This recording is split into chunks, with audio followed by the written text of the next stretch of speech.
so they were trying to get in. You can see someone had an axe and they kept slamming into this. I'm gonna go around the corner because there's another vehicle that they are now.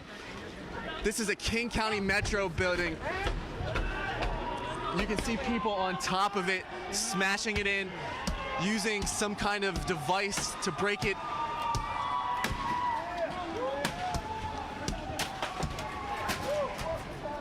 People bashing in different vehicles. Again, on the other side, that vehicle is still on fire. We had, for a brief moment, those flashing lights of law enforcement coming down the street. I'm gonna step away. Can you make sure that Mike is okay? Okay, good.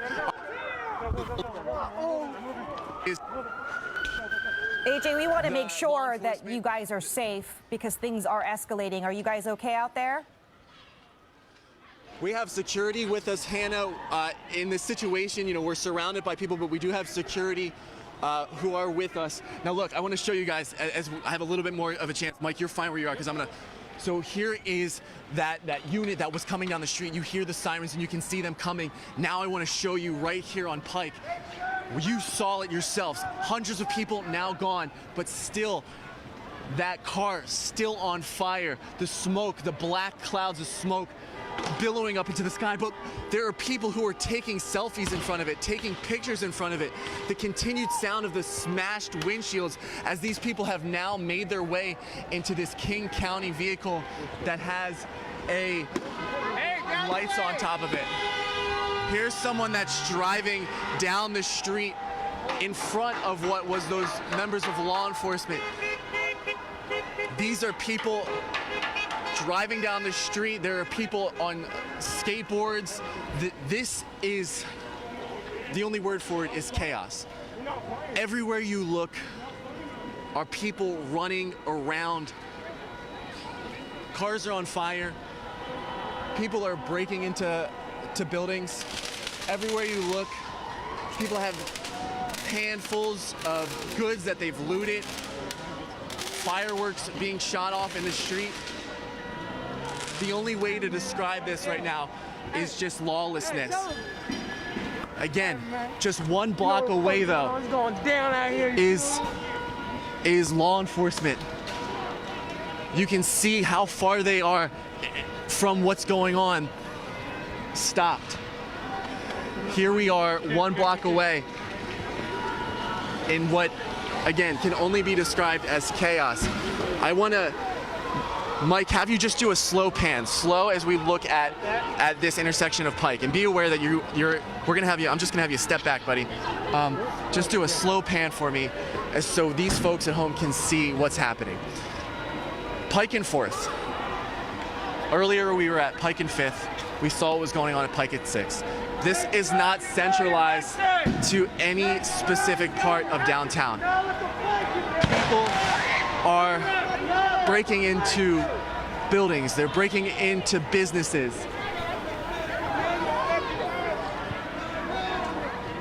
AJ, you had mentioned that you see some police cruisers far away. Is there any indication that they're making their way over there? Where is the law enforcement officers right now? Hannah, if you don't mind, I'm so sorry. Could you ask that once more, please? Yes, so we see the SWAT cars, or we see some police presence 2 blocks away from you, but we don't actually see anyone on foot. So where is the police presence? Is that a question that you are having right now? I guess the honest answer is it takes some time to make their way down, because where they are stationed right now is where we were a short while ago. The thing about what's happening is this isn't centralized to one specific area. You can't tell law enforcement to go to 4th and Pine or go to 5th and Pine or 6th and Pine, because it's everywhere downtown, Hannah. And so the question is, how do you get this under control? What do you do to get what is thousands of people who are just completely lawless back to some sort of some normalcy?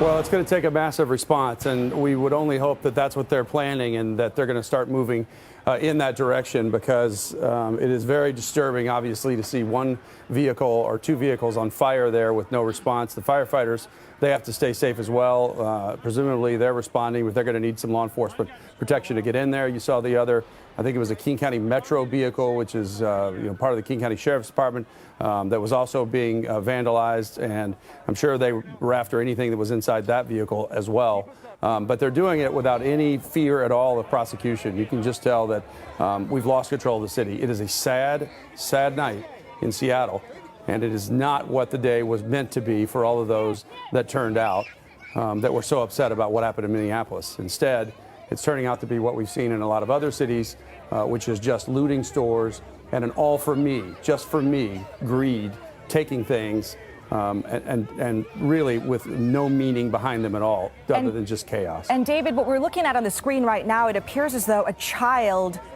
was maced, maybe accidentally, got caught up in that, and now they had to pour milk on the face of that child. Obviously, you can see the pain in that child's face. Hopefully, that child is doing okay tonight. I believe this is video from earlier, David, when we did see pepper spray having to be deployed on the crowd at certain times. So unfortunately, that happened. And I do have to say that Mayor Durkan mentioned that these officers are under scrutiny. Everything they do is under scrutiny. And if they use any type of excessive force, that it will be looked at the next day. And so now we want to go back to AJ, if we can. I want to see what is going on there because that car was on fire. We had massive activity there. AJ, what's going on now? Hannah, this is, you can see behind me, the presence from law enforcement finally making their way. You have sheriff, you have police, and you have these large units with the flashing lights. About a dozen to 2 dozen members of law enforcement. It look like they're wearing more gear than usual. They're making their way down Pike Street to where we were just standing. You can see the smoke, you can see the fire from 2 of these buildings across the street. Firefighters are putting out one of the fires as there's still hundreds of people still out. Now we're walking with law enforcement surrounded by hundreds of people as they're making their way through 4th. Behind them is a car that is fully engulfed. As you were mentioning, David and Hannah, that is that King County Metro Transit.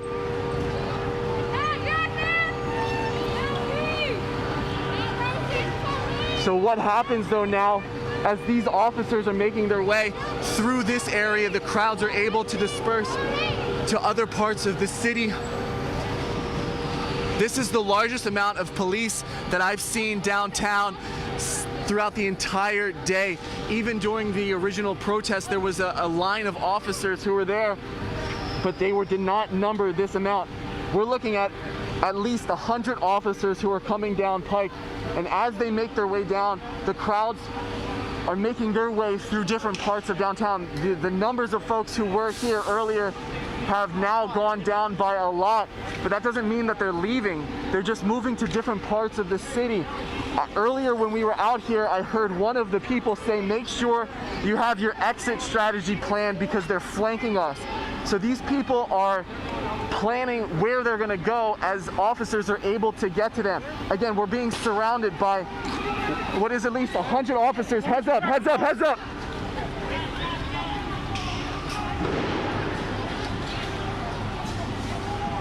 Look, right here, right here. Do you see this shot right here with the King County Sheriff? There. I can't hear you. I gotta go. All right, so there. Can we just take cover right? We're gonna take cover right here. Yes, yes, yes. All right, guys, we're gonna head out of here because this is some gas, and it's starting to affect us, how we can breathe, how we can speak. So we're gonna make our way back to Yeah, AJ, you're going to find it very hard to talk because they're firing pepper balls there.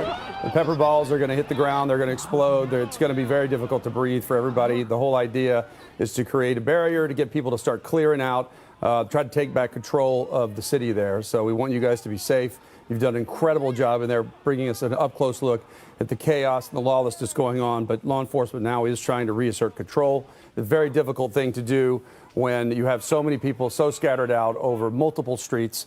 You're going to need a lot of people, a lot of law enforcement to come in, a very measured plan, which it took them a while to get going on that, but it appears that now they're starting to try to reassert control, Hannah. Yeah, David, it really is heartbreaking to see what we're seeing out there, because at this point it almost looks like we have lost control of the city. And you were mentioning that you have never seen it this bad, David. Yeah, this is worse than WTO, I think. I mean, it is a bad, bad night for the city of Seattle. Let's hope there's no loss of life. We know we have injuries. We know we have some Seattle police officers that have been injured as well. We've got a long way to go. Let's bring in Matt Lorch now, who's been looking back at some of the events from earlier in the day to bring us some of the video and the other moments that you may have missed if you just joined us. Hey, Matt. Hey, David. A big difference from what you were talking about with WTO and what's going on now. This has been playing out across the country. We have watched these sorts of protests play out in other cities. Last night it came to Seattle, and right now we have a city under siege. So let's show you some video from earlier today, walk you through a few events of the day as we've been watching this video come in to our newsroom, and we have seen just scenes that make your jaw drop. The mayor talked about this, how many city police cars, patrol cars have been the target of these protests. Here you see protesters bashing out windows. They spray painted this patrol car. And here, this was very similar to the scene that we just saw with AJ Janavel as people were kicking out windows, bashing in patrol cars. The mayor saying earlier during her news conference that several patrol cars were lit on fire. And this was a scene like any other most of us have ever witnessed. This is when the protest, right around 4 o'clock, moved onto Interstate 5. Washed out, sent out a tweet saying, stay off the interstate, it is not safe. And you see hundreds of marchers on the interstate while cars are driving by. You can understand the danger involved in that if cars don't see protesters walking onto the highway. Now, thankfully, from what we heard earlier, lots changed since then, but from what we heard earlier from the mayor, no serious injuries thus far. We know police officers have been injured. We know citizens have been injured, but no serious injuries. And after looking at this scene, by the way, I drove in on 520. I-5 shut down right now. It's shut down from 520 all the way down to I-90, and this is the reason why. They're worried more people may hike out onto the interstate, which is a really dangerous situation. And we have danger going on throughout the city right now. This was a scene shot by our crew. AJ Janavel was right there. This is at the Old Navy at Westlake Plaza, and this happened to many businesses down there.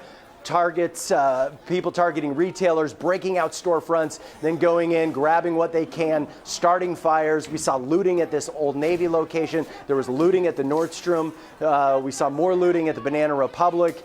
And this is when police started losing control. This was earlier this afternoon, and I think everybody was watching these scenes saying, where were the police? And I think many people are watching what just happened in AJ's live shot and saying, where were the police? And it seems like they were regrouping, reconvening, coming up with a game plan. And we just saw a massive response where AJ was right now. But clearly, this is when things start to get out of control. Lots of scenes like this, protesters finding whatever they could to light on fire. And Harold Scoggins, the fire chief, talked about how they couldn't get access to many of these fires. In AJ's live shot, we just saw several cars on fire. The firefighters, according to the fire chief, are not going to be put in danger. He said, if it's not safe, we can't go. And in many spots, the streets were blocked, and in other spots, it just wasn't safe.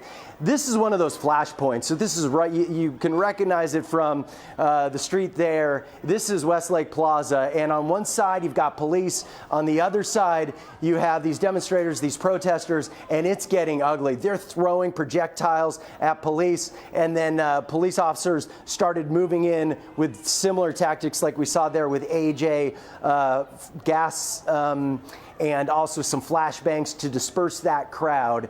But these are the scenes that we're seeing play out throughout the day and now into tonight. And think about this, guys, as I send it back to you on the desk. You know, we're just a couple hours from sunset, and then that's when things are really going to get dangerous. As dark falls on the city of Seattle, who knows what's going to happen? I'm going to send it back to you guys in the studio. Yeah, Matt, it's hard to believe that things could get worse because what we're seeing right now is devastating. And you mentioned, Matt, Banana Republic, Nordstrom, some of those stores already impacted. There are probably countless others. And I want to remind you that I got a statement from the Downtown Seattle Association because of the fact that they have to be the ones tomorrow to clean up the mess. But right now, we do want to go back to Brandy Cruz out there. I want to check in on her because she is in the thick of things. Brandy? Yeah, so I'm gonna step out of the way. We're having a swift breeze of OC spray. And Frank, our photographer, if you can't see, you need to tell me, and we're gonna wrap. You see down there, Seattle Fire. You've got that line of riot officers that has blocked off that street so that the Seattle Fire Department can access a fire that's happening down there where AJ was just a moment ago live on air. And so basically you've got officers trying to clear a space, and that's why we have this OC spray, is because that's one of the crowd dispersal tactics that they're using to get people out of the way. And so they're giving SFD a little bit of room to work here, holding back the crowd. And as soon as that OC spray came, man, that cleared people out quick. And so they're going to have a little room to operate safely. And you know, you can't blame Seattle Fire for wanting to be careful about not rushing into a riot. Seattle Fire is not trained, nor is it their job to deal with an unruly crowd or riot. And so unless a situation is safe, they're not going to send SFD in to deal with it. And a lot of these, businesses are obviously vacant. And so if you have a fire, if it's not safe for them to go in, they're not going to go in. And so that's what these riot officers are doing, is giving them that clear point of entry with that OC spray, which I know my mask is supposed to protect me from the coronavirus, but I'm also using it to wipe the OC spray out of my eyes. So at this point, and Frank, if he could turn around. So over here, the looting continues. I mean, you can just see. Can you make out here all this on the ground? I don't know if there's a pillow store or something, but the whole street littered with pillows torn open, hangers strewn everywhere. And here, a reminder of the reason we were supposed to be here this evening. A reminder of the reason everybody was supposed to come out. Just thrown away, like all of this out here. So again, we have a couple things actively happening. You have active looting. Oh, here, and we have riot officers kind of advancing a little bit, so we're going to give them space again to work. You have the looting, you have the fire, and the riot officers trying to give SFD the space they need to operate. That's crucial. And then the most active area of the protest earlier was down here, and nothing over there anymore. Now you've really had people splinter off sort of in every direction. And so now SPD trying to come in and deal with these situations as they arise. So Brandy, we were talking earlier about how things look like it was escalating. Where you are right now, I don't see a huge crowd, but it appears as though there's still chaos out there, and you see some people walking up right now. I don't know what that's about. Can you tell us what's going on right there, Brandy? Yeah, so this is just riot officers with SPD, but I don't know. Yeah, these protesters are just giving them a hard time walking with them. And you can see that. Let's just go in there. Okay, here we go. Let's zoom in. And now you have rioters. Here, protect his back, get his back. Oh, hold on. Oh. Okay, now we're all right. So what you're hearing is basically a police dispersal tactic. So it's, I don't know if it's a flashbang. Brandy, but essentially the police are throwing those. Yes, move out of that area. Okay? Yes, please move out of that area. We just want to make sure you're safe first and foremost. Yeah, and Frank, just pause right there because I don't want you to trip over this. So I'm going to have our security, you get the camera, just make sure he doesn't trip. And Hannah, I will continue to explain to you what's going on. So what happened is the riot officers were advancing down the street. There was a group of protesters in front of them who wouldn't move. And so they basically made the riot officers push them along. And then there was a little confrontation where one of the protesters turned around and then the riot officers tried to effect an arrest. So at that point, all the other protesters started to rush toward to help that rioter. And that's when what you see there, what I believe it is, I can't be 100% sure, is a canister, what do you call it? A CS gas. So basically they hurl them down, or sometimes they shoot them out. And it's a crowd dispersal method. Not only you don't want to be by the explosion of it, but then the aftermath of it with the gas is what you don't want to be by. And what happened is the riot officers flung them, and then some of the protesters came and scooped them up and hurled them back at the line of riot officers. And so at that point, that's when we were trying to get out, because it burns the face. And so now you just have the aftermath of that. We're gonna actually keep moving because now that gas is coming down this way. Oh gosh, yep. So it is an effective crowd dispersal tool. What you have to realize with those is you've just now pushed the group of protesters down a little bit. And now they're gonna go somewhere else. And so I don't know what the end game is there. If you guys can still hear us in the studio, I don't know what the end game is there in terms of where you're pushing them to, because we know initially the idea was to just give the Seattle Fire Department a little bit of space to operate. But then that line of riot officers kept coming down the street even further. And that's when you saw that situation unfold right there. Well, guys. Brandy, if you'll remember a few years ago, we got into this situation at one of the May Days, and we were out there, and they started pushing them, and the protesters got pushed, and they just kept walking. Eventually, I think we ended up, all the way down like by the Costco parking lot south of Seattle. We just kept walking. I was with them. Yeah, and so eventually they got tired, and they just dispersed. They just let them keep walking. So.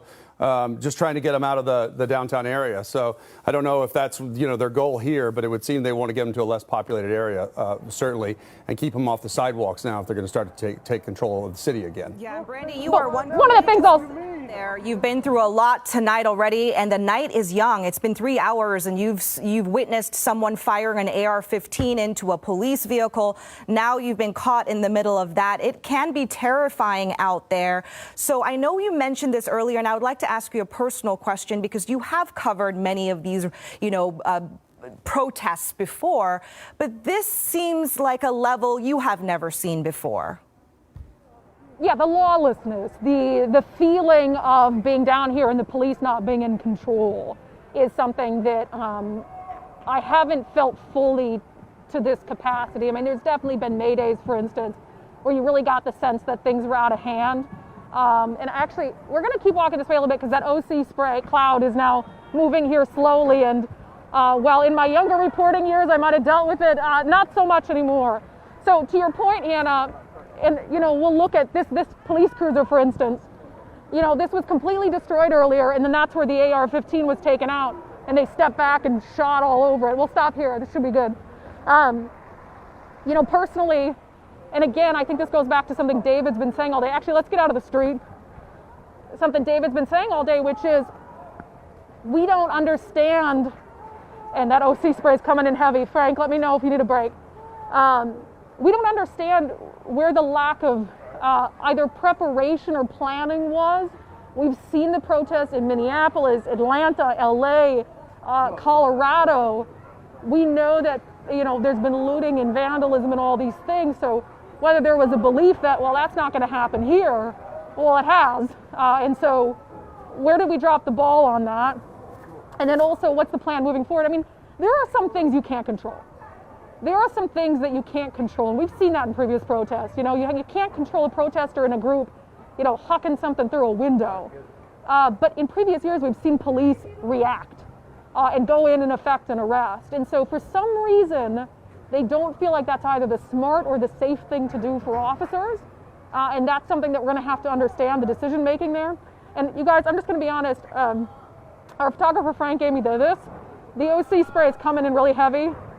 We need a break here just to reassess and get that out of our faces, and we'll come back with you guys, okay? Expose yourself and take that time if you need it, for sure. Be safe out there, and that's the number one thing that we have to think about is that journalists out there, David, I've been out there, you've been out there, it can get really dangerous. And again, this year, we've never seen a level like this, and we are in the middle of a pandemic, and it's almost like we're not, because all these crowds are gathered together, breathing on each other, and there's no personal space. So that's another concern for me right now, Well, David. I want to rip my jacket off and get out there and it's a good thing I'm in the studio. I wouldn't be objective. I wouldn't be able to stand by and watch them destroy our city like this. So I'm in a good place right now, both for my safety and for the safety of the other people out there, because like a lot of people watching tonight, I imagine, they're very frustrated by what they're seeing. I was looking at Brandy right there, and there were people going in the Nordstrom and walking out with whatever they wanted. Nordstrom, a great local employer with a long history here that does a lot for the city, gives a lot back to charity,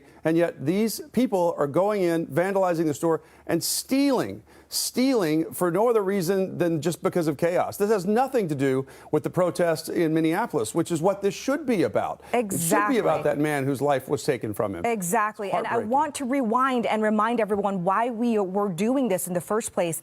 The rally started at noon, so peaceful. So many people came out, hundreds marched peacefully. You could feel the pain and the emotions that people were going through after seeing what happened to George Floyd.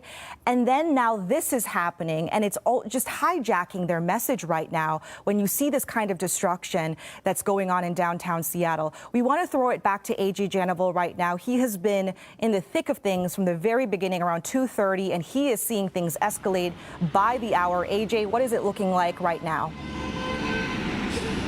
Hannah, just within the last couple of seconds, we're on 5th and Union, and there has been a lot of Seattle Fire making their way down 5th toward what we're not exactly sure, but I count 1, 2, 3, at least 3, possibly 4 fire trucks, as well as other vehicles making their way that way. Again, where they're going, what they're going toward, we're not 100% sure. The last time we were up, we were pretty close to everything that was going on, and we got hit with that gas. So we're taking a little bit of a step back from what's happening. But as you can see around me, there is not as large of a presence as there have been in other intersections in other parts of the city, but there's still plenty of folks who are making their way up and down the streets. As mentioned before, the city was put into a curfew at 5 o'clock, but that has not stopped hundreds, thousands of people from still being out. We were up last, just a few minutes ago, we were about a block up from where we're standing right now. We saw 2 cars set on fire. We saw people destroying those vehicles. We saw people breaking into businesses, attempting to loot. Some folks having handfuls of clothes, tags still on, hangers still on, running without any kind of consequence through the street. And then a large group of officers, including what looked to be King County Sheriff's officials, made their way down Pike. I would say the numbers were close to 100 members of law enforcement. They had several different vehicles, and that's when they started dispersing the crowd. If you saw during our shot, I'm not exactly sure what you could see from the camera, but they started dispersing that smoke, that Fuck the police, nigga.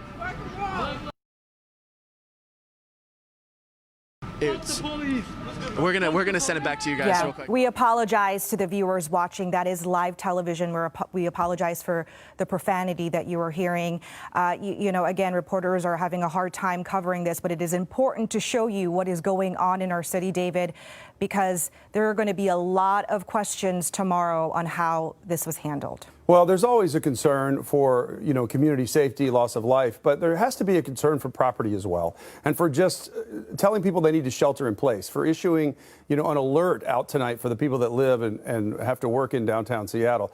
There should have been a plan to prevent this, and there wasn't. So there should be a lot of hard questions asked. Let's go to Matt Lord. She's got another look at some of the terrible, terrible things that happened today in our city that started out as a wonderful message, a prayer for peace, and have ended in violence. Matt? And that's what we've seen kind of this evening, David. We did see some violent protests last night, damage to downtown.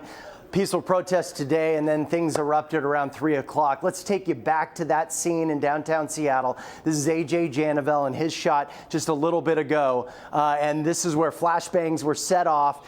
This was Westlake Park earlier today. This is some of the looting that happened earlier today. This right here was at the Old Navy, and we were right there, and those people saw that film crew, and it didn't seem to stop then. Here you see some looting in another location location. In the foreground, you see a burned out car. In the background, this. They broke into a business, went in. People were just running out with armfuls of expensive items. And then, of course, as the evening continued on, we saw protests throughout the city and damage throughout the city, many people lighting fires, police working to gain control, and this was one of those scenes where they did just that, setting off a flashbang there. Here was one of the targeted police vehicles. This was right down at Westlake Plaza in front of Nordstrom, so there were police vehicles there set up, ready to control the protest if need be. Those vehicles had been left and protesters moved in, and they just started breaking out these windows and started smashing on the car, and that's what we saw a little bit later in AJ's live shot. There was a county vehicle, and a bunch of people just jumped on the hood of the county vehicle, and they started bashing out the windshield. David, I've got a question for you. Obviously, our city has become better equipped to handle these unruly protests, and we saw it was really bad like 6 years ago, if you remember, on May Day, and there was damage to Nike Town and other businesses throughout downtown Seattle, and they came back with a new action plan the next year. They used the bikes to control the crowds, they would disperse the crowds, and damage was way down. Injuries were way down after that. It seemed like we had the blueprint for success. Do you think we were just caught off guard by the number of people and the amount of rage involved with this one? There's no question we were caught off guard. There's no question they did not prepare for this. They're calling in for mutual aid right now, calling in the National Guard. This was not a larger crowd than what we've dealt with in the past. You're right, Matt. And they're very, very good at using those bicycles to contain unruly crowds. We had a lot of craziness back then, and they were able to figure out the tactics, so much so that other law enforcement agencies from around the country came to Seattle to train with Seattle police on how they controlled crowds. They were not in place tonight. They did not have enough people, and I think they were surprised, and now we're seeing the damage. And I think part of that also is there is a concern about the meaning behind these protests. They understand the anger that people have over what happened to George Floyd in Minneapolis. But at the same time, you have to protect property. You have to protect people. You cannot let lawlessness go out of control, which is what we saw today. Let's go back out to AJ Janavel, who's been front line of all of it today. AJ? Okay. David, we're still at 5th and Union, and what's interesting is when we were standing here about 15 minutes ago, there was no scene here, and just in the last 5 minutes, the situation has changed. There's a series of officers who are making their way up 5th Avenue, getting toward where that fire engines were earlier. I want to make sure that we're good. Okay, we're going to get in front of these guys because we don't want to get blocked by them. So we're following these officers up 5th. I would say there's about 24 of them making their way. Again, the scenes are so rapidly changing as we're making our way up 5th. Where we were standing 10 minutes ago, there was nobody. There was nobody at that block, and now the officers are making their way through. When we left the block, there was one person who was yelling at police. It was just one person, though. We've seen the numbers, at least in our area, drop down. And by our area, I mean the specific block and intersection. Because throughout this afternoon, I have seen how fast one group can move to another location. So we are at University Street and 5th, where that fire presence was earlier. I'm looking around to see what, if anything specific, they had been working toward. I don't see anything that stands out specifically. We are just following along with those officers who are just about 50 feet from where we're standing, but as we're moving in the direction that they're moving, we are not seeing anything on this street. One thing that I do see is, Mike, if you don't mind, could you do me a big favor and just kind of show? I want to make sure there's nothing specific that's too offensive, but here on 5th Avenue, just graffiti all over these buildings. I want to make sure that the camera movement's not too jarring because I'm seeing so much. There is a window. Can we just stand back away from them? If we're away from them, we're going to try to let these officers go past us. That business across the street, it appears that the windows have been smashed. Right where those folks are standing right now, you can see graffiti on that building. There's a person that's running past dozens of officers who has a handful of clothes still with tags and hangers on. And those fire trucks are now making their way down University Street. So again, you see this presence, what we have been looking for all afternoon. And as we're standing here, it looks like even more officers are making their way into this group. And you can just see how these officers are dressed. They are in full protective gear with the zip ties on the side of their pants. They have helmets. They have padding on their knees, their arms. They are fully decked out. It appears that they have gas masks on as well. So the question of where have law enforcement been throughout the evening, you're now seeing this presence. And to take note, another thing that you aren't seeing are any of the people who were running through the streets just a short while ago. You see what they are appearing to do right now is set up a blockade right on 5th and University. There's one person who is standing in front of them with their hands up, very similar to the imagery that we saw last night as law enforcement set up a perimeter and some folks came right up to them, square up to their face, and almost challenged their position. I'm gonna step toward the intersection so I can see what, if anything, these officers are getting ready to block folks from. It appears that there is just a small number of people who are stationed on the other side of 5th where these officers are set up. And again, what's interesting to me is as we're sitting here and you see all of these officers, here comes a car. He's just driving kind of sporadically. They came spinning out around an intersection. Again, you see the large police presence here, but what you don't see is any of the people who have been out throughout the entire night. I cannot speak for any other parts of downtown Seattle, but within the last 30 minutes to an hour, when we were first at that one part of 5th or 4th and Pike, when we got hit with that gas, it seems like those crowds have gone down in numbers just from where I have been able to be standing. I'm listening to what it sounds like these officers are saying. They say they're going to start heading westbound, just making their way through the city. So AJ, I wanted to bring back, while we're looking at this video and carefully watching what happens, I want to bring back the moment you talked about all of that graffiti. It's pretty jaw-dropping when you were walking down the street and you saw all of that graffiti on countless buildings. It really is just terrible what is happening down there.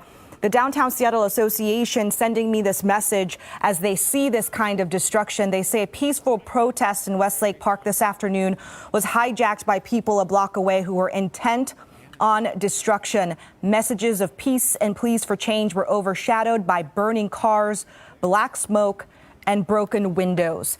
So that is how they are feeling tonight. A lot of business owners affected by this. Obviously, again, we do not want to forget why we are here today, why the protest happened in the first place. We keep repeating this because we do not want people to forget why we are out here. And we want to go to Jamie Tompkins, who we understand is in downtown Seattle somewhere. And Jamie, we heard that you got a whiff of mace or something like that. Hopefully you're okay. How are you doing? Oh yeah. We got nailed with tear gas, Hannah. We're doing okay. It's very painful. Like just inhaling it, your nose, your eyes, all of it. It's exactly what you think it is. We were in Westlake Park trying to get closer to 4th and Pike because there were 2 cars on fire down there, and it was a fully engulfed fire for each car. And I'm sure you have seen images of it now. The fire department is already there. It appears that they are working on putting that out. But that's why police were trying to get people back and further into Westlake Park and then shoo us out of Westlake Park. Because they were trying to get the fire department in so they had a safe space to be able to put those fires out. We also saw a ton of looting at the Ben Bridge, at different department stores all around the area.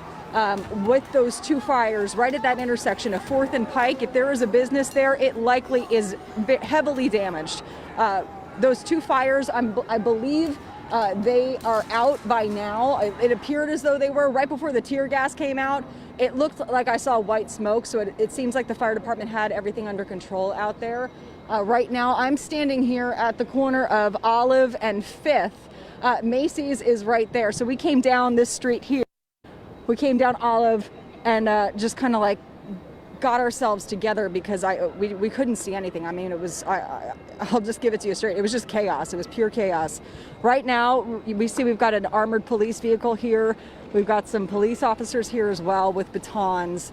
I will say that the officers, they were holding the line, but when they saw, we identified ourselves as media, and they did let us through their line so that we could try to recover from that tear gas. So that was very kind of them to do. But you can see they're holding this line here at the corner of Olive and 5th, and they're not letting anybody through here.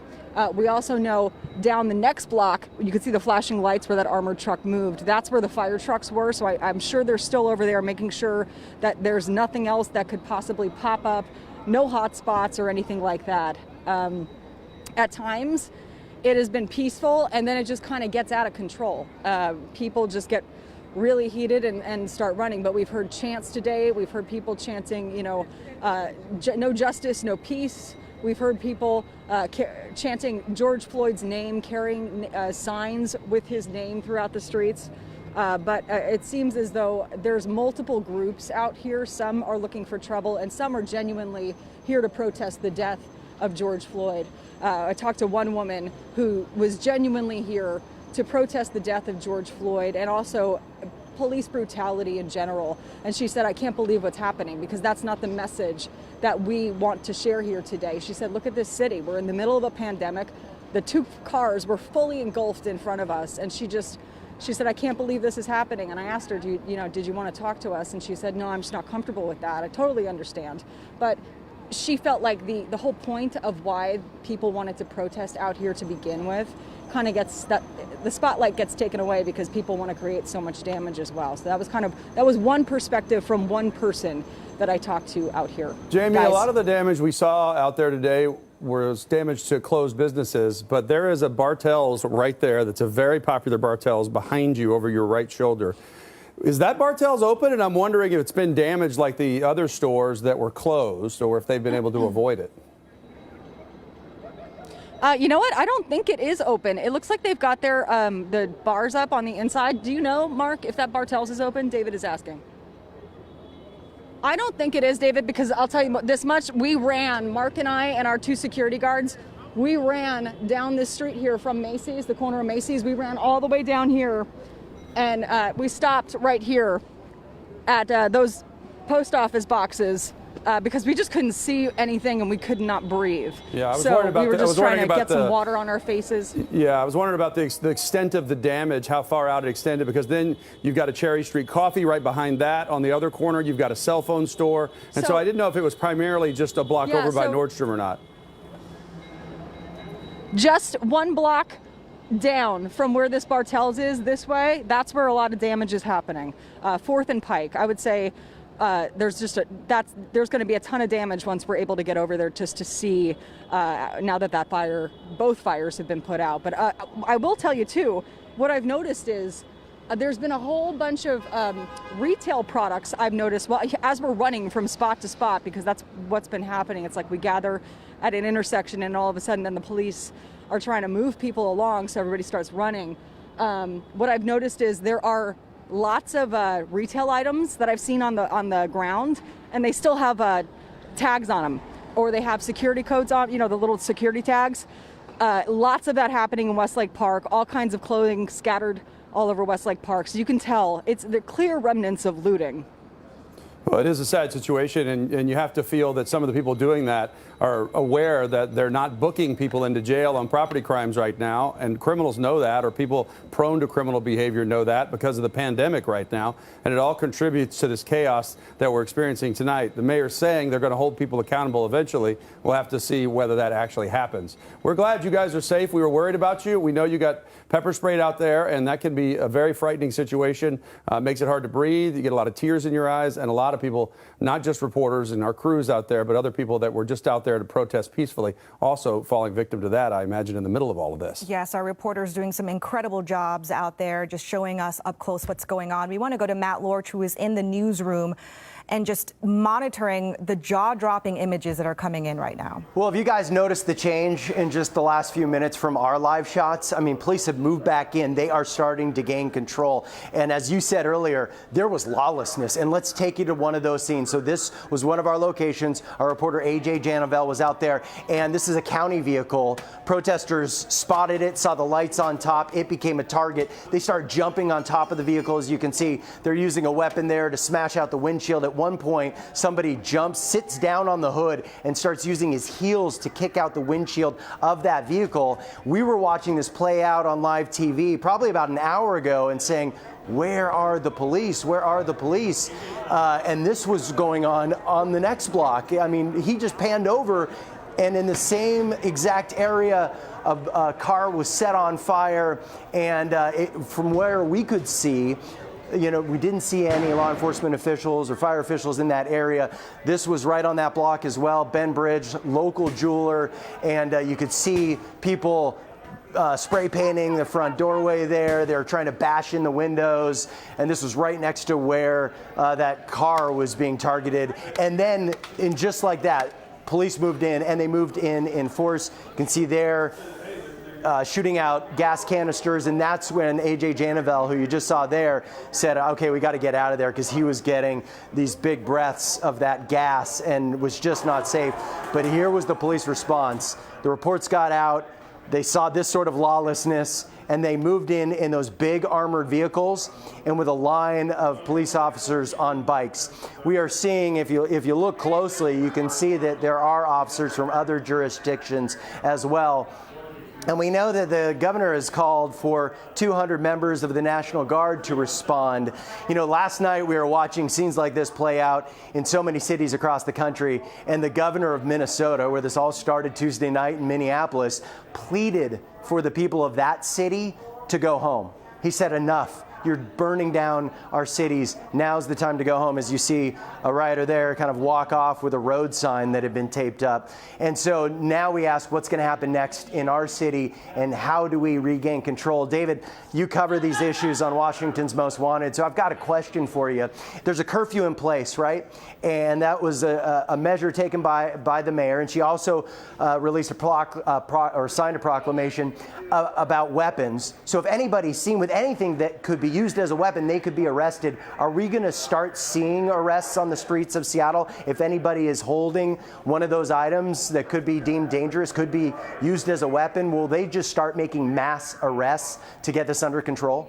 I really don't think they will. Not in the city of Seattle, not with the pandemic going on. I think they'll take the weapon away. I think they'll judge the threat level of the person that they're dealing with to determine whether or not they're going to detain them. It's possible they detain them a little while. But unless that person is actively using that weapon in some violent act, I do not see them making an arrest. I do not see them making any arrests because of the curfew. I think that is encouraging people to get off the streets. But with them not even booking people for a lot of things, I don't see them making massive amounts of arrests unless they are actively committing violence. I wish I could tell you I was wrong. Maybe I am, but I don't think I am. I think they'll remove any of the dangerous things they find, pipes, pipe bombs, not pipe bombs, but Molotov cocktails, anything like that that's an improvised weapon. In the past, we've seen them use sign poles that then they nailed nails through so they could use those as weapons. And we found a lot of stuff that's been strung out across paths that they were going to take for marches, and they've collected that stuff. But I think arrests will come at a later time. I do not see that happening tonight. Again, unless that person is a current danger to somebody and is actively using that weapon, Matt. But it's a good question. It's a good thing to talk about. Hey, David, you brought up you brought up a really good point about the pandemic and the stay-home order and the timing of all this, and I'm wondering how that's playing into it, because clearly most people want to be home right now. They don't want to expose themselves to the virus. The people who are out there today feel very passionate about this issue, but I'm also wondering from a tactical police perspective, how did that play into their response and their conversations, and how is that playing into the response tonight? I think it was just underestimated the level of frustration and anger that people had. I just don't think they thought the people would respond like they did tonight, particularly these anarchist groups and the others that came in just to cause the damage. I just think it wasn't prepared for as well as it should have been, and it got out of hand quickly, and then they had to figure out, what are we going to do? I think they're asserting control quickly now because they're bringing in a lot of people who just weren't at work. They've called them in to come in to help regain control of the city. But I think if you look back at it tonight, I don't think the plans were in place to handle this kind of damage that we had. And I do think that people are they're feeling a lot of stress. They're feeling a lot of emotional angst. There's a lot of anger about what happened to George Floyd. And I think it's all come out tonight. And I don't think we were prepared for it in Seattle. I think we thought we were maybe a little bit better than this. It turns out we're not. So, David and Matt, I also want to bring up the fact that, not only are people upset about George Floyd, we had Ahmaud Arbery, that incident back in February, as well as Breonna Taylor, who was killed in a raid in Kentucky back in March. And those were the three people that a lot of these protesters were remembering today at 3 p.m. That's when the second march happened today in Seattle. And that was going pretty well, but then quickly it turned. And what will be interesting to see later down the road is, were there groups, these anarchist groups that some people on the streets are saying created the violence out there, that there were these outside, people coming in and influencing the violence? And that was a question posed to Mayor Durkan earlier today, and she says it's too early to know. But that is a question out there right now. Did opportunists take this opportunity to jump in and loot and create chaos and then hijack the message that people were trying to get out tonight? Well, let's show you some more of that video, and I'm going to pose the question, how do you differentiate?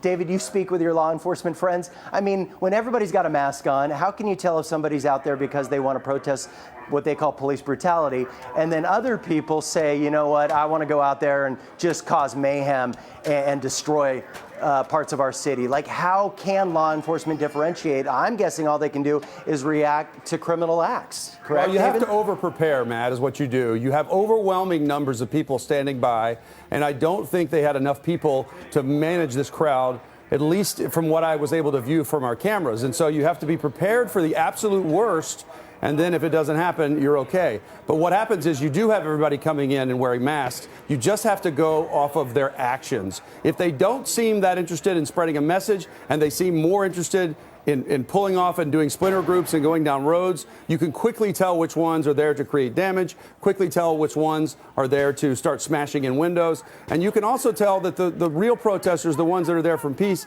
they're going to separate themselves from these others. And it happened very quickly. We saw the other ones say, hey, I'm not here for that, and they backed away. And meanwhile, you had large numbers of people coming into the area. And believe me, these are local people. I looked at over a couple of years at where some of these anarchists were coming in from. We did have some coming in from other states, but a lot of times the people ended up being arrested for violent acts. They were from Snohomish County, Pierce County, East King County. They were from right here in the Pacific Northwest. So it's not like we're bringing in a bunch of anarchists from out of town to create this. These are some of our own people that are causing these problems. Where do you think, as we watch this video, where do we go from here to make sure we don't have another night like this tomorrow night? I mean, I know the planned protests were planned for today, but what we've seen across the country is these protests started in Minneapolis on Tuesday, and by Wednesday we're seeing similar protests that turned violent in other cities. And by Thursday and Friday, it was in several cities across this country, and now we're seeing it in almost every big city in the country. What are leaders in this city saying tonight, and how are they preparing so that tomorrow goes better than today did? Well, it's that old saying about fool me once, right? They're not going to be fooled twice. They will be prepared. They're going to have the National Guard in here. They're going to have police officers on overtime. They'll have a number of police officers joining Seattle Police coming in from the area. They're going to do whatever they can to not have a repeat of tonight, and that's going to mean overwhelming numbers of people. They will start more forcefully enforcing that curfew from 5 p.m. to 5 a.m. because you're right, Matt, we can't have a second night of this. And once they feel like they get away with it the first night, they might come back. There also has to be a level of compassion and understanding. Okay, look, you got your frustrations out. We understand you were angry. We understand you're upset. Everybody's upset. This is not the way to do it. Your voices have been heard. So let's all talk about how we can move forward together. And I think that's the message that's coming from the mayor tonight and what they're hoping for. And that's a message that we as the media, we hope that we can spread that too, so that we don't all go through this again, and particularly so we don't have any loss of life or that it gets worse. Yes, that's so very important. And right now we want to toss it over to Jamie Tompkins, who's out in the field. I know she was near Bartels, near all that action. Jamie, where are you right now and what are you seeing? Yeah, hey Hannah, we're at the corner of Olive Way and 4th Avenue. And just down there, Hannah, it's you can see there's some police officers and 2 armored vehicles. It's very hard for me to see. We're trying to stay back. It's hard for me to see exactly what's happening there, but I do know that just 1 block away over on Pike, at 4th and Pike is where those cars were on fire, and we still see, you can see that smoke kind of in the streetlights. It's billowing through the trees. So we're not sure if the fire department is still over there trying to put that stuff out, or if anything else caught on fire after we left. Because like I said, there were 2 cars that were fully engulfed. And so possibly it could be that something else was on fire and they're still working on it, but we just don't know. You can see the police are holding a line though down at Pike. And it appears like they're crouching behind an armored vehicle. So I'm not really sure what's happening down there. Mark, what can you see? It just looks like they're just standing around. Okay. All right. So Mark says it just looks like they're standing behind this armored vehicle. They're like a block, 2 blocks away from us. And the protesters have pretty much cleared the scene. There's still some people, just, average people walking through the streets. And we've seen some stragglers, protesters, but I'm not sure where the big crowd has headed at this point, but they're not here in this location. And this is 4th and Pike, where, just 20 minutes ago, it was just a mess out here, and we had a lot of flames and a lot of looting. There has been a lot of damage to so many businesses down here, so many businesses with graffiti, broken windows, and like I said, also retail items that we noticed when we were walking through Westlake Park. There were so many items with tags still on them, with security tags still on them, just on the ground, just drenched out in rain, and just strewn about. And we also noticed as we were walking toward Westlake, we saw people with like handfuls of clothing items that, we don't know where they came from, and we don't know if they were looting, but it sure looked like it. So it was just kind of a mess, and now it seems that police have gotten control of it. They used a lot of tear gas out here, a lot of flashbangs, just to disperse the crowd and get everybody to move. I don't think I've ever seen them use that much tear gas in that moment, but I think it was just due to safety, because there were 2 cars, they were fully engulfed, and protesters were just way too close. They were way too close to those flames, and they were trying to get the fire department through. So I think they accomplished what they were trying to do. I think right now they're just holding the corner here at 4th and Pike, and just trying to assess the situation and maybe assess the damage, because I know that they also broke into the Bend Bridge as well. It appeared as though there was looting happening there too, as the flames were erupting from the cars. So I think they're just trying to get a handle of this scene and make sure that the buildings are safe, the fires are out, and they've cleared out any troublemaker protesters. And here we go. We've got a fire department truck. Mark, show 'em. That's the truck that was over there putting those fires out. So things must be under control as far as those fires are concerned, at least at this point. Yeah, Jamie, that smoldering vehicle, I think, is symbolic of how things are right now. Everything is smoldering at this point. We just hope they don't flame back up again later tonight. We're going to take a quick break for just 3 minutes. We're going to reset, so please stay with us here on Q13 News for continuing coverage as we follow along with the developments downtown as the protests turned violent tonight. We'll be back in 3 minutes.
couple of hours. We have seen multiple cars on fire.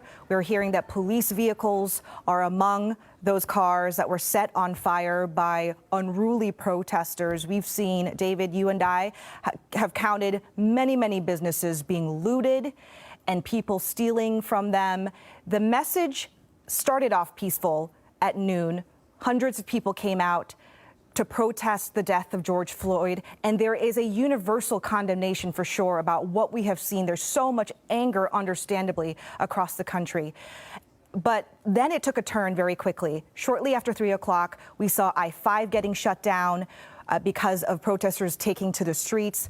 Then we saw pepper spray being deployed and police officers getting into physical altercations at some points with protesters.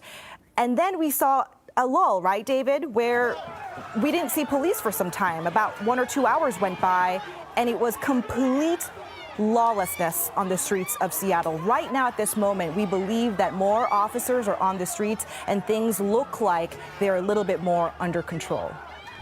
Well, the response from the police today was lacking. They did keep control of a small part of downtown, but in doing that, they also lost control of a larger part. And a lot of the retail businesses and well-known businesses like Nordstrom had their windows smashed out. And as recently as half an hour ago, we saw people going inside, stealing things and walking out.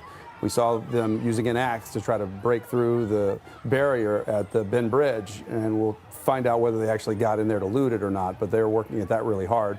We've seen a number of vehicles on fire. We've seen several AR-15 stolen.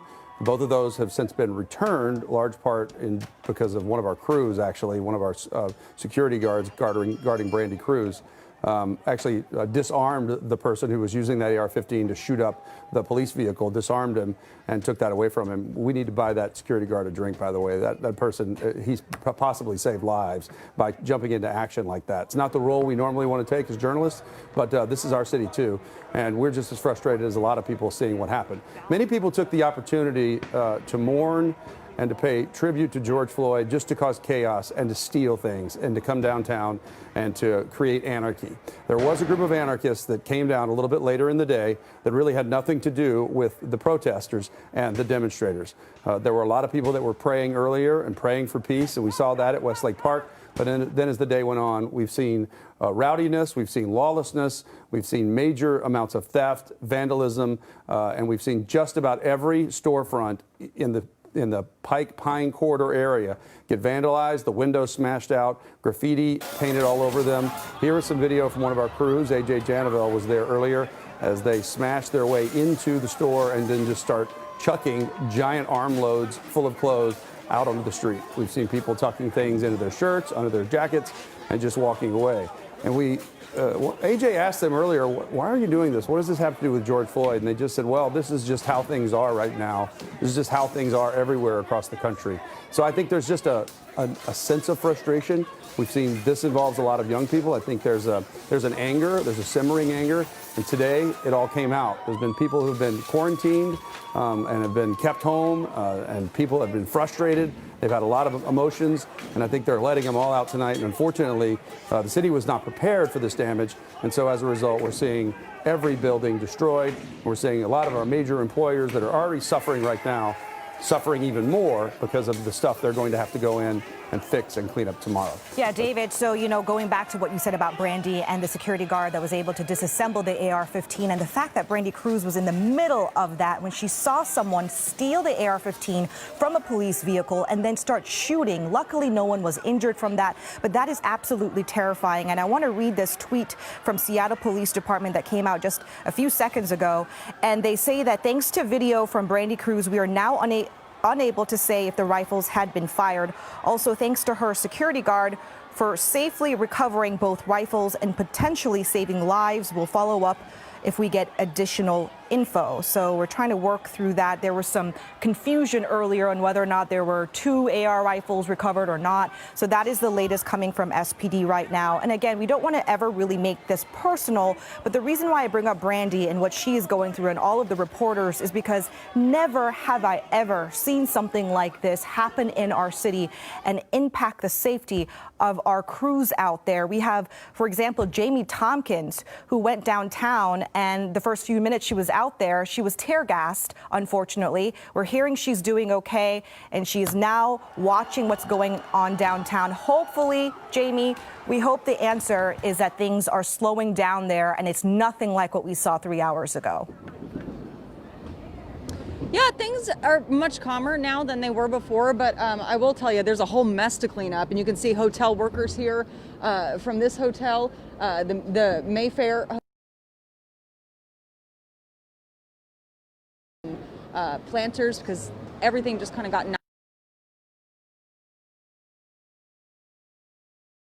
just kind of tossing garbage around as well. There's a lot of garbage on the streets, and you'll see this from corner to corner to corner. We're at the corner of 4th and Olive right now. At the next corner at 4th and Pike, you can see that's down where those 2 fires were that I've told you guys about, the 2 car fires that were fully engulfed. That was just outside Ben Bridge, just to give you an idea of where we are.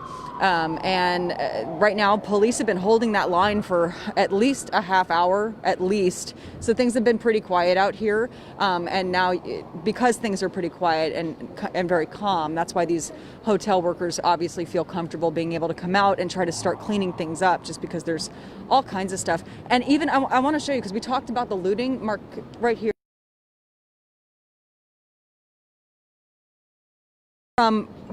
Stores, I'm not sure, they don't say what stores they're from, but that's what we're kind of seeing even in Westlake Park. We saw scarves with tags on them, shirts that had just been ripped out of a store and somebody dropped them. They were just carrying too much, I guess. But you can see employees are just trying to clean things up a little bit, and there's garbage on every street corner. It looks like this. A lot of protest signs have been dumped as well. But it does appear, I did see right before you guys came to me, the fire department cleared out. I saw 3 trucks leave. So I'm thinking that everything's under control with the 2 cars that were on fire at 4th and Pike, just outside the Ben Bridge. But I do know there's a lot of damage out there. So I think police are just assessing the situation, assessing the damage, and just making sure that no troublemakers are still hanging around because they have cleared out that area. But that is the latest here from 4th and Olive. I'll send it back to you guys in the studio. Well, Jamie, they all went home to try on their new clothes, obviously. I mean, they've got all new stuff, right? We saw them carrying armloads of stuff away. So believe me, Seattle police are going to be following up on this. They're going to be looking at the surveillance video. They're going to be following up to see what was stolen. Hannah, we watched as some people stole high-dollar purses out of Nordstrom. They were chucking them out. I mean, we're talking $1,000 to $4,000 purses that are sold there. That's felony-level theft. So don't think just because this happened in the middle of a protest that you're going to get away scot-free. If they have really good video and they can prosecute you, it may take some time under the current situation, but they're not going to just let this go. There will be intel units assigned to this with Seattle police, and detectives will have their hands full, but they are going to prosecute this. It just may not happen immediately, but they're not. Look at this guy right here, sticking it up under his jacket. Things like this are not going to just be left unpunished as best as they can. Yeah, and it really does anger you when you watch that, because you wonder, it really does not honor George Floyd. What are we doing here? We're supposed to be talking about a man who was brutally killed by Minneapolis police officers, but instead here we are showing you this video because our city has partially been destroyed. We're talking about downtown Seattle. Even before the pandemic struck, you had downtown Seattle struggling with crime and repeat offenders, and then you got the pandemic, and then now you've got this. This impact will be long lasting for so many people who are going to try to rebuild and clean from this.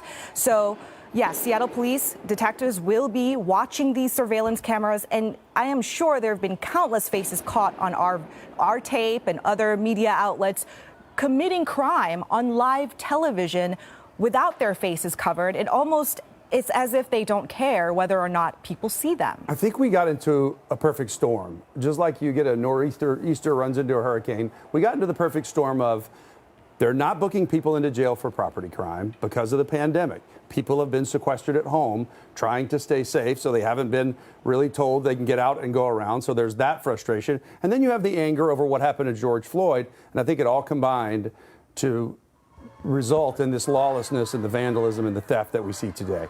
I just think it was just an outburst of violent anger, and I think we thought that we were better than this in Seattle and that, you know, we could all protest and get our message across without this kind of thing. And unfortunately, we're not better than this. There is a group of people that this is how they protest, and it does not honor the memory of George Floyd. It absolutely does not honor George Floyd and all the others who have been killed by police in suspicious circumstances. And as you see video right there, again, a lot of people, let's not forget, a lot of people were out there to peacefully protest, and hundreds definitely peacefully did so and got their message out. And in AJ Janival's live shot earlier, one woman stopped by to chat with him and said, look, I am not here for this. I'm not here to be violent. I'm here to send a message. So it is, again, unfortunate that those people's messages have been drowned out by what we are seeing tonight. I understand we're going to take a quick break, and we will be right back.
know, and I'm upset about it. And there is no excuse for what that police officer did. Pardon me, Minneapolis police officer did to George Floyd. Now, what we've seen today in Seattle is unforgivable as well. Tonight, there's been violence all through the city. We have seen buildings, windows smashed out. We've seen pure-on theft. None of it provides any solace or any peace or any support for the message of change that's needed across our country. In Seattle, we've got kids that were being pepper sprayed. We have people that were out there trying to peacefully demonstrate. They got caught in the middle of this, and we had a lot of lawlessness. Our crews are right in the middle of it. We've had Seattle police officers injured. We've had members of the public injured, and it has just been a horrifying day that probably we should look back and say should not have happened. We knew there were going to be protests. We knew this was going to be a problem in Seattle, and we did not have enough people to make sure that it did not happen. There's also going to be a lot of questions going forward that need to be answered, but the main thing is that we got to get past this and make sure this does not happen for a second night. Hannah, you and I have been here a long time. We've covered a lot of different protests. We've seen how the city handles it, and normally our response is a lot better than this. In fact, we've gotten really good at handling the protesters and still letting them get their message across. And tonight, it just devolved into chaos. Yeah, David. So for a couple of hours there, we were both asking, where is the police? There was absolute chaos on the streets everywhere you looked. We showed it to you because our reporters were out there, fanned across Seattle, saying the same thing, saying, where are the police? And why is there lawlessness on the streets? Eventually, about an hour ago or so, we saw more police officers, some SWAT cars coming in, taking control over the situation. So it has calmed down a little bit, but of course we just never know. It is 8:30. We don't know how long the protests will go on. And what you're looking at video is, it's jaw-dropping what you're seeing. People taking this opportunity to loot businesses. This is an Old Navy store, and you can see that people are bashing the windows in. We saw this happening at Nordstrom's, as well as a jewelry store downtown that's well known, and just the graffiti along the buildings. It's pretty incredible seeing AJ Janival's report earlier today. As he was walking, it was just never-ending graffiti going across the screen. And what you have to remember is that somebody has to clean this up. We also had police vehicles set on fire. That's taxpayer dollars going to pay for the damage there. That is one of the first videos we showed you when we got on the air at 4:30 today. We've been on the air bringing you continuous coverage of this. And you see the anger, right? You see the anger, people bashing the police vehicles. Eventually, this car was set on fire. And then following that, we had other multiple cars set on fire. We also had 2 AR-15 rifles stolen from police vehicles. And our Brandy Cruz, who was out there, witnessed someone stealing one of those AR-15 rifles. And she says that that person fired multiple shots into the vehicle. Luckily, no one was hurt. But that is a terrifying moment that a reporter could witness. And again, just so grateful that no one was hurt during that incident. David? I can understand the anger towards police and lashing out at that patrol vehicle. I can actually understand that. I don't like it. I don't think it was right. And I think it was dangerous and somebody could have gotten hurt. But I do understand it. But what I don't get is then turning that hate towards all of the local employers and the businesses and good businesses that do a lot for charity and a lot for people in our community, like Nordstrom, and breaking into them and then damaging any business they could find just to be angry and to steal stuff. That's what doesn't make any sense and what should not have been allowed to happen. Let's go out to Jamie Tompkins. Things have quieted down, thankfully, tonight.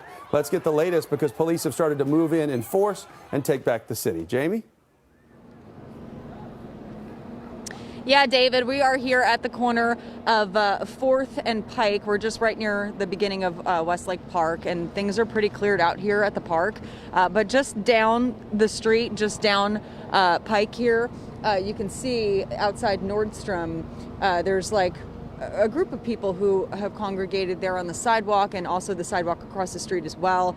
It's directly outside. You can see the burned car, the burned police car, and just a shell of an SUV, basically, if Mark can zoom in so you can see just the aftermath of it.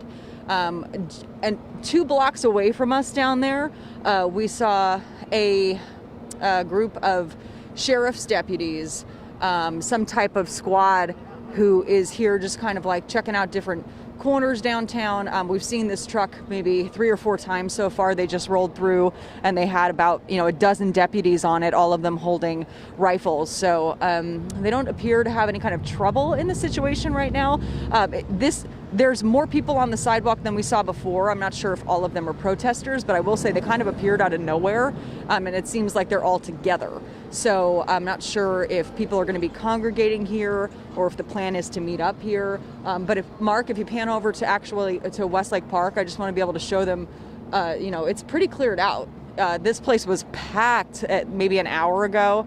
But right now it's cleared out. There's a few stragglers left, but I don't think any of these people that are walking through were actually part of the protest. What is left here, though, is just garbage all over the streets. I mean, it's a mess. There's just every garbage can that you see on the city of Seattle.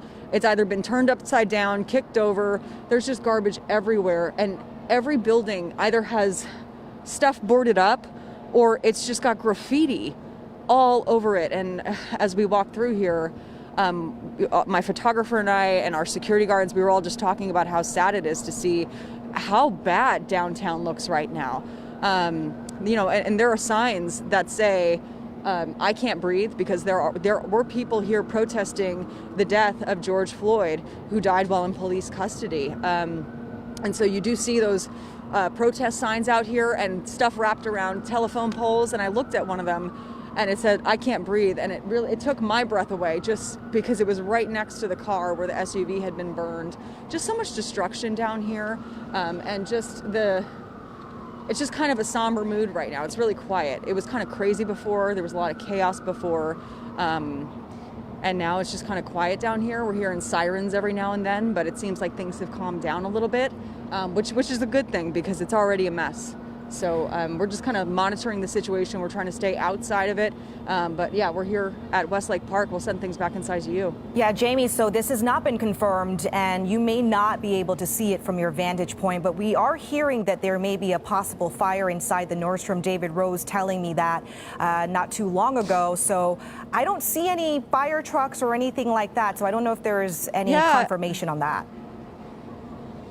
No, I don't see any fire trucks at all. Actually, Hannah, I don't know if you remember during my last tip, maybe like 10 minutes ago, the 3 fire trucks that were here that were working on the 2 cars that were engulfed, they just cleared the scene. So we haven't seen any fire engines coming through. We haven't seen any flashing lights from the fire department. We just saw 3 of their trucks leave.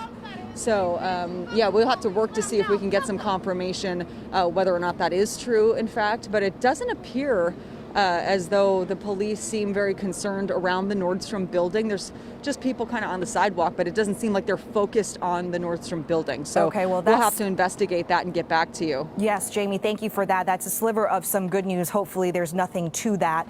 We will continue to obviously watch what's going on and watch the chaos. Hopefully, this will die down. We see some police officers there on bikes driving away from the scene. So hopefully we will get this under control. And we want to go back to Matt Lorch in the newsroom. He's been following all of the video that's been coming in. And again, it's just been unbelievable to see, Matt. It really has. And what a change, though, in just the last hour. I mean, from the live shots that we've been watching in the last hour, now more police than protesters. And I think it has many of us asking, is the worst over for the night when it comes to the damage that we've seen throughout downtown Seattle? Let's go to just a couple hours ago in this video that was shot. AJ Janavel was out there, one of our reporters, and he turned around, and everywhere he looked, once again, let's go to this video if we can, there was mayhem, and there were people breaking into stores, and there were people destroying vehicles and lighting vehicles on fire. And it was one of those things that you're like, oh my gosh, what is happening? There is absolute chaos. This is lawlessness. Once again, if we have that video, I'd love to go to it because it's one of those things you just have to see for yourself. This is the wrong piece of video. All right, we're having some tech problems, but I'll walk you through what happened here. So this is at Westlake Park. This was earlier today. And these were police patrol cars, and they were targeted by protesters. And here you see they go over, they start kicking out windows, they bashed in the windows. We heard from the mayor earlier today, several Seattle police patrol cars were lit on fire. Some of those from Molotov cocktails, others like these were spray painted and destroyed. We have learned, at least as of earlier today, when the mayor held her news conference, that we had seen some minor injuries, both to police officers and to protesters, but nothing serious. A lot of that was the use of pepper spray and people responding to that, which can be extremely painful. We did hear, as I mentioned earlier this evening, from the mayor, who talked about how the city is responding. She signed several proclamations, one of those being a curfew that went into effect at 5 o'clock tonight. Another one allowing police to arrest anyone who has anything that could be deemed as a weapon, a pole, anything that could be used as a weapon. Obviously, police were targeted earlier with projectiles. Do we have that sound with the mayor of Seattle? If we could, I'd like to go to it. She talked about who was actually protesting today. Go ahead and take a listen. It is clear that there was a large number of people who came to protest peacefully, that organizers like Andre Taylor and others were able to speak. The crowd was able to march, and they maintained themselves very peacefully. Earlier in the day, we had some marchers who were also peaceful, but then we had many thousands of people flow into downtown who obviously were coming primarily for destruction. And very rapidly, the amount of destruction escalated, and the situation deteriorated quickly, even for the people who came peacefully. I also want to say that I've heard from others, and there were some interviewed on the news that you will have seen, that they did come to demonstrate peacefully, and they themselves feel it was wrong for their events to be hijacked by others and take away the force of their voice by having this end in such destruction and chaos and injury to people. It's really important that we try to keep this community safe. As I said yesterday, before the demonstrations began, I support exercising the right to free speech and peaceful demonstrations, and the need to stand up for what is right. But this is not the way to do it, by causing unnecessary chaos and danger to those who are protesting and those who are in community. This situation has escalated quickly and has become very dangerous. I want the public to know that our firefighters are doing everything they can to keep each and every one of you safe. I have called in additional resources on my team, members of the Seattle Fire Department, staffing additional engines and additional medic units. I also want to thank our neighboring agencies in King County and around the state for the requests that I've put out to bring in additional resources in case there are more fires throughout the night. You may have seen us waiting to respond to fight vehicle fires. I want you to know I have a duty to keep our firefighters safe. And we're waiting to extinguish these fires until we can actually get in and do the good work. And that's why I think it's important our partnership with SPD and the escorts that they have been providing us throughout the day and throughout the evening. I also want to end with reminding those who are starting fires in the downtown area that they have very many unintended consequences. You may be hurt, those protesting may be hurt, those who live, visit, and work here or maybe here right now may be hurt. Businesses are lost and destroyed because of these fires. They spread very quickly, as you've seen on the news around the nation. Additionally, when you block streets, you're blocking our routes for our EMS emergency vehicles. As you heard Chief Cordner say, people have been injured. It has been difficult to get to those who are injured. As you're moving the railings around and the trees and everything else, you're blocking access routes to get people help. And that could be you too. I want to remind everyone that we're all in this together. We're going to get through this together. Thank you. You heard the fire chief say they can't send in their crews if it's not safe. And this was one of those scenes that played out earlier tonight. It was not safe in this moment. AJ Janavel was out there. This was 4th and Pike in downtown Seattle. And everywhere they turned their camera, it was scenes like this. And we were wondering, he was asking, where are the police? I think everybody was watching and saying, oh my gosh, how can this be allowed to happen? Where are the police? A fire like that burning out of control. And within minutes, then we saw police mobilize and move in with big armored vehicles. They were lined up with their bikes, and they had tear gas canisters that they then fired into that crowd to disperse it.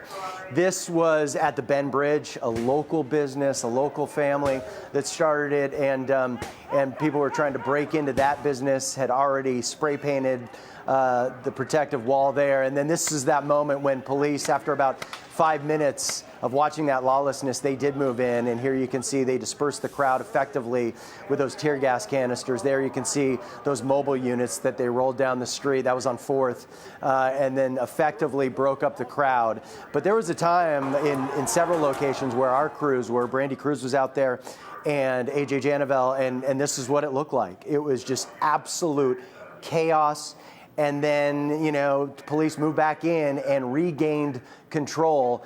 And I think many people who work downtown, who have businesses downtown, or who like to go downtown, are just hoping we don't see a return to this. And they're wondering what's going to change overnight. And they're wondering what has to change, either through force or through dialogue, so that we don't see another night of this in our city. Last night, the violence erupted around 8 o'clock. Today was much earlier. We had protests planned for earlier in the day, and things were pretty peaceful, as the mayor said, until about 3 o'clock. That's when folks started marching on I-5, and things really erupted downtown. We're still working with police, trying to get more information concerning injuries and hearing from the fire department about potential injuries, because around that 6, 7 o'clock hour, things exploded. It became really violent. We're also waiting on arrest numbers. I'm sure those will be coming in throughout the night. I'm going to send it back to you guys in the studio. Hey, Matt, do you remember that time, like a long time ago, like yesterday, when we were really worried about COVID-19? Yeah. Seems like a long time ago, doesn't it?